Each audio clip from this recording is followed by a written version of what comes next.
Super clay দিয়ে এই mini এসিটা আবার একবার বানিয়ে ফেললাম, সেটাও তোমাদেরই রিকোয়েস্টে। বেশ কিছুদিন ধরে তোমরা বলছো দিদি তোমার ওই এসিটাকে এবার চেঞ্জ করো। আর সত্যি বলতে আমারও মাথার মধ্যে ঘুরছিল যে সব কিছুর সঙ্গে এসিটাও এবার চেঞ্জ করা দরকার। কারণ এই পুরানো এসিটা আমি অনেক দিন আগে বানিয়েছি, যখন আমি সবে সবে সুপার ক্লের কাজ শুরু করেছি। তাই মনে হচ্ছিল এটা হয়তো আরেকটু ভালো করে বানানো যেতে পারে। হাই, আমি শম্পা, আমি মিনিয়েচার বানাই। এয়ারপোর্টটা কবেই নষ্ট হয়ে গেছে, কিন্তু বাক্সটা আমার কাছে রয়ে গেছে। এই বাক্সটা খুলে দেখলাম এর মধ্যে একটা ছোট্ট সরু বাক্স আছে। মনে হলো এসিটা যদি আমি এর ওপরে করি ঠিকঠাক সাইজ হবে। আগের বারের এসিটাতে আমি কোনো রকম বেস ইউজ করিনি, পুরোটাই আমি ক্লে দিয়ে বানিয়েছিলাম। কিন্তু এবারের এসিটা আমি সাদা কালারের বানাবো, আর সাদা ক্লে আমি সহজে নষ্ট করি না। সাদাটা সব থেকে প্রথম শেষ হয়, আর সাদার জন্য আমাকে পুরো প্যাকেট কিনতে হয়। তাই এখানে আমি বাক্সটা ইউজ করছি যাতে ক্লেটা কম লাগে। তোমরা হয়তো অনেকেই বলবে যে দিদি লুজ তো পাওয়া যায়।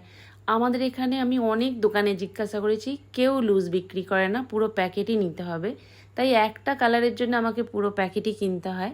তাও একটা প্যাকেটের মধ্যে এত কম ক্লে থাকে যে যেদিন আমি বসলাম এসিটা বানাতে, একটা প্যাকেট নিলাম, ভাবলাম হয়ে যাবে। কিন্তু বানাতে বানাতে দেখছি কিছুটা বানানোর পরেই শেষ হয়ে গেল ক্লেটা।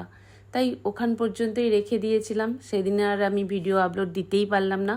আবার পরের দিন ক্লে কিনে এনে এসিটা আমি কমপ্লিট করেছি। তোমরা হয়তো লক্ষ্য করেছো এখানে আমি কিছুটা অংশ পিঙ্ক কালার ক্লে ইউজ করেছি। তোমরা ওখানে যে কোনো কালারই নিতে পারো। আমি ওখানটা অন্য কালার দিয়েছি কারণ আমার মনে হলো ওই অংশটা আমি তো চাপা দিয়ে দেবো, তাহলে শুধু শুধু কেন সাদা ক্লেটা নষ্ট করব। তাই ওখানে পিঙ্ক কালার ক্লে দিয়ে ভরে দিয়েছি, তার উপরে সাদা ক্লে দিয়ে চাপা দিয়ে দিয়েছি। এবার এসির যে ছোট ছোট কিছু ডিটেলস থাকে সেগুলোও করে নিয়েছি। যেমন এখানে আমি এখন উইংসটাও বানিয়ে নিলাম।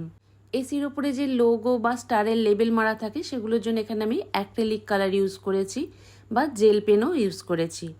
তো এগুলো আমি কমপ্লিট করে নিয়েছি অফ ক্যামেরাতেই, কারণ অন ক্যামেরাতে করতে গেলে ভীষণভাবে হাত কাঁপছিল। এসির গ্লজি লুকটা আনার জন্য এখানে আমি UV gel polish top coat যেটা হয় সেটা ইউজ করেছি। তোমরা চাইলে রেজিংও ইউজ করতে পারো। আর যেটাই ইউজ করো না কেন শেষে অবশ্যই কিন্তু ইউভি লাইটে ভালো করে শুকিয়ে নেবে, কারণ ইউভি লাইটে না শুকালে কিন্তু জিনিসটা চটচট করবে। তাই ভালো করে ইউভি লাইটে শুকিয়ে নেবে। এবার বাকি রইল রিমোট আর সুইচ বোর্ড, যেটা আমি তোমাদের খুব সহজভাবে বানিয়ে দেখিয়ে দিলাম। আগের বারে যখন এসিটা বানিয়েছিলাম তখন কিন্তু একদম ভুলে গেছিলাম যে রিমোট বানাতে হবে। তাই এবারে মনে করে রিমোট বানিয়েছি, সঙ্গে অবশ্যই একটা সুইচ বোর্ডও বানিয়েছি। তবে আগের বারে কিন্তু আমি আউটডোর মেশিনটাও বানিয়েছিলাম। এটা ছিল আগের বারের এসিটা, এবারে বানালাম এটা। চেষ্টা করেছি আর একটু ভালো করে বানানোর। এবার তোমরাই কমেন্ট করে জানিও কেমন হয়েছে। আবার দেখা হচ্ছে নতুন ভিডিও নিয়ে। আজকের মতো টাটা।